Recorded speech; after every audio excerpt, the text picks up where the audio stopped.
Good morning, good morning, good morning. Good morning. Thank you for joining this scope. I'm going to make this as quick as I can. God says the same. Be my help. I'm sorry. I got my charger up here. Earplugs. And that's what you saw there. And I'm sorry to be doing all this, moving around with this stuff. You know what? Let me just unplug my earplug. So. Hi, good morning. I am excited over the fact, if you know somebody who has been going through some things, share this one. This is one you want to tweet out. This is one you want to share. Hot off the heavens press. Hot off heavens press this morning. So I'm giving you the opportunity now, because I'm not going to be on here all that long. As a matter of fact, I'm supposed to be en route now to go take care of something. But because God was speaking, I had to get on here and share this word. Is your life leaking? So let me tell you what happened to me this morning. Here I am, going through my morning routine, getting ready to take care of some things. And I did my dishes for my breakfast. And as I was doing the dishes, let the dishwater out. Yeah, I'm a little bit old-fashioned. I still wash dishes instead of a dishwasher every now and then. So I let the water out, and all of a sudden I heard something under the sink. And I'm like, wait a minute. That wasn't there last night. It wasn't there the day before. And I opened up the cabinet, and to my surprise, I have a leak under my sink. That was a nice size one that wasn't dripping even before. And thank goodness there was already some stuff under there that was catching it. So I called the maintenance people and told them what had happened, and they're on their way up to handle it. But here's my situation. I said I was really frazzled about it because I'm a very upkeep person. I don't like for anything to break around me. I believe in Jehovah Shalom, nothing missing, nothing broken.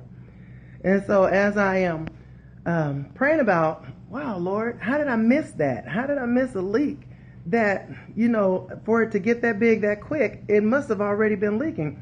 Then I remembered, no, you put stuff up just after you washed dishes, the other day, just a couple days ago. There was no leak when you stuck the stuff underneath there. So it didn't mean that it was something that was already leaking. But you know what the Lord began to reveal to me? The plumbing that's under that sink has been there for some time. And it's been doing its job for quite a while. And it's just normal wear and tear that every now and then is going to have some maintenance on it. As the Lord was just giving me that relief that I didn't break it, that it was normal life wear and tear that'll make it just get loose and start losing its gripping and start getting to where the pipes are coming apart, I began to realize as he was speaking that to me, the same thing happens in our life. It doesn't take a trauma. It doesn't take a tragedy. It doesn't take something hard happening to your life before you realize that if you're not careful, normal wear and tear will wear you out enough to where your life will start leaking. What do I mean by your life leaking? I mean leaking out and onto other things that it's not supposed to. It's affecting other things negatively that it's not supposed to. I call it bleeding on somebody. Hello. But if your life is leaking, the thing to remember is that it's going to take, that's why he said in the word, renew our minds daily so that we don't develop those leaks from the average wear and tear. Oh, come on. Back in the Old Testament, when they would go visit, after they had sojourned for so long, they would offer water and they would wash the feet of those who came to their house. Why? So that they would get the residue of the wear and tear of the trip and the journey. Not that they went through a battle. It was just the wear and tear of the life's journey they were in that would beat down on them, so they would wash their feet to refresh them and remove the residue. And I'm simply saying to you, in the busyness of life, in the ins and out of life, the cares that go on in life, whatever you do, make sure you're making time. I said making time. Because in this life, you have to make time for you.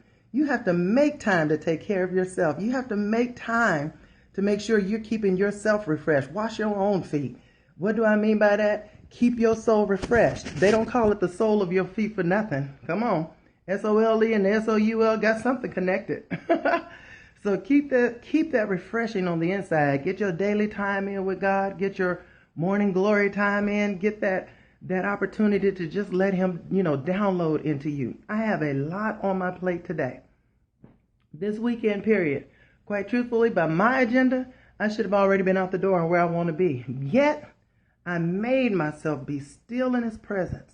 Because if I didn't, I'd get caught up in the anxiousness of everything that's going on today and what all I have to do. I have some promoting things going on for the event I have next week. And I just had to just be still and tell the Lord, God, if I seek you first, everything else is going to come. And then I don't have to worry about my life leaking. So I'm sharing that with you. And I want to say this, another thought that he brought back to my mind. When my father was living, and I'm a daddy's girl. Anybody who knows me, I'm a daddy's girl. He's been gone to be with the Lord forever, and I'm still a daddy's girl.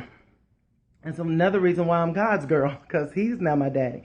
But when my daddy was living, I got my first car. My dad, I was privileged enough that my dad was my own mechanic. And the first thing my dad told me when I got a brand new car was, baby girl, you make sure you stay in tune with your car. Get to know your car. Now I was a little bit, naive. I'm a girl, number one. All I need to do is put gas in the thing. That's it. That's all I was thinking. However, because he was a mechanic, he knew the ins and outs and the wear and tear of the everyday wear and tear of driving a car, not having an accident. Y'all hear me.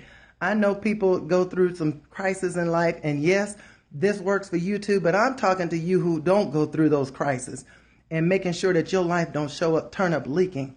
So my dad said to me, daughter, listen to your car. Get to know the sound of it. Recognize it. Get to know your car. And I'm thinking, well, I know the make and model. That's enough. He said, no, sweetie. Get to know your car. And by knowing your car, that means you get to know the sound of your car.